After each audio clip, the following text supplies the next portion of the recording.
देखिए, दो तीन बातें हैं बेसिकली, क्योंकि आज जो मोदी साहब ने जो तकरीर फरमाई है उसके ऊपर ही हम अगर रहें तो ज्यादा बेहतर रहेगा, क्योंकि आज उन्हीं की तकरीर में से अगर कुछ चीजें हम निकालें तो ये बहुत ही शर्मिंदगी की बात है कि उन्होंने दो तीन काम ऐसे कह दिए, जनता भूल जाती है। ये उनका जो शुरू है, जनता भूल जाती है।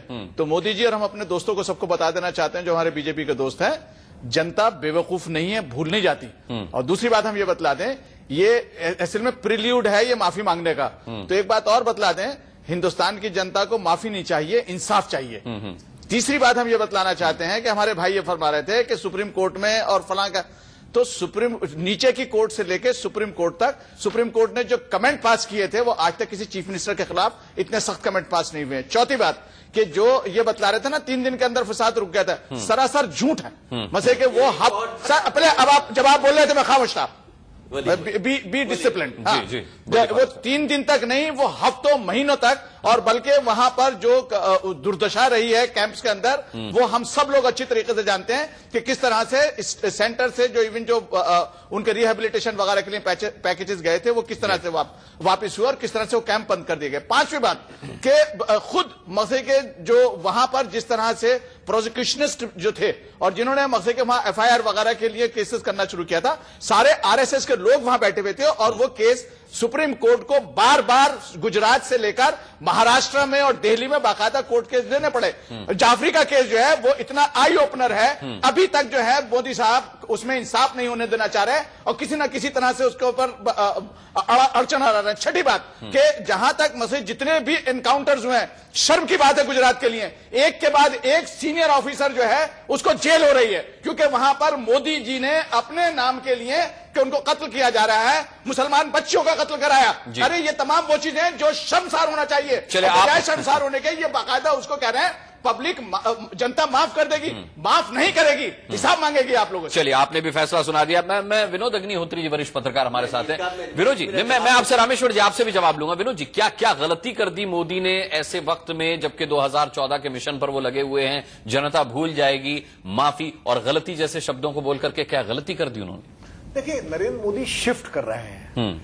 वो लगातार आप देखिए विधानसभा चुनाव से पहले जिस तरह उन्होंने सद्भावना यात्राएं शुरू की थी और उपवास रखा था, वो उन्हें मालूम है कि देश का नेतृत्व करने के लिए देश की जनता की, देश गुजरात नहीं है, गुजरात में 9% मुसलमान हैं, 30-32 सीटों पर उनका प्रभाव है, उसमें भी तमाम समीकरणों के आधार पर वो नगण्य हो जाते हैं। तो आप कब मियां मुशर्रफ के नाम पर, कभी 2002 के दंगों की आंच के नाम पर आप चुनाव जीत सकते हैं, फिर विकास का एक परसेप्शन क्रिएट करते हैं और वो ऐसा परसेप्शन क्रिएट करते हैं जिसमें जो है तमाम जो ग्राउंड रियलिटीज है वो नीचे रह जाती हैं। सोशल इंडेक्स में आज भी गुजरात से बहुत पीछे है। रामेश्वर जी खुद है, खुद देख के आए थे सौराष्ट्र में वहां क्या हालत है, अभी भी पानी वहां जो है एक हफ्ते पानी लोगों को नहीं मिलता है और गांव में लोगों ने खुलेआम इन बातों की शिकायत की, सूखा रात को लेकर तमाम शिकायतें हुई हैं।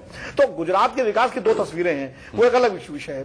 लेकिन नरेंद्र मोदी जानते हैं कि जब तक वो सेकुलर फेस लेकर के नहीं आएंगे, जैसे अडवाणी जी ने जब जिन्ना की मजार पर जाकर के अपना एक रूपांतरण करने की कोशिश की थी कि वो एकदम हिंदुत्व के बाद से एकदम सेकुलर रोल में आने की कोशिश की थी, नरेंद्र मोदी जी भी उसी तरह से अब 2000 दंगों की उस दाग से निकल करके अपने एक ऐसी छवि पेश करना चाहते हैं, वो हिंदुत्व के विकास के मुलम्मे में विकास, वो एक पूरा पैकेज बनाना चाहते हैं, सम कंप्लीट पैकेज जिसमें हिंदुत्व भी हो, क्योंकि वो भगवा कुर्ता पहन के भी एड्रेस करते हैं लोगों को, वो जो है जब जरूरत पड़ती है तो पाकिस्तान पर को भी उस तरह एड्रेस करते हैं जैसे वो हिंदुस्तान, मतलब चुनाव में आप देखिए विधानसभा चुनाव में अहमद पटेल तक का नाम लेकर के उन्होंने उसको एक रंग दिया है। तो वो बड़े तरीके से जो है वो अपना कार्ड अपने खेलते हैं राजनीति के।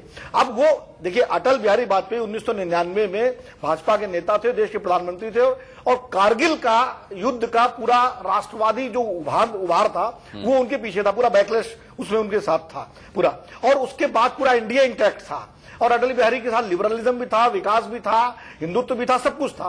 उस कंप्लीट पैकेज में बीजेपी की 188 सीटें आई थी। ये एक बेंचमार्क नरेंद्र मोदी के सामने है। क्या नरेंद्र मोदी बीजेपी को उससे आगे ले जा पाएंगे?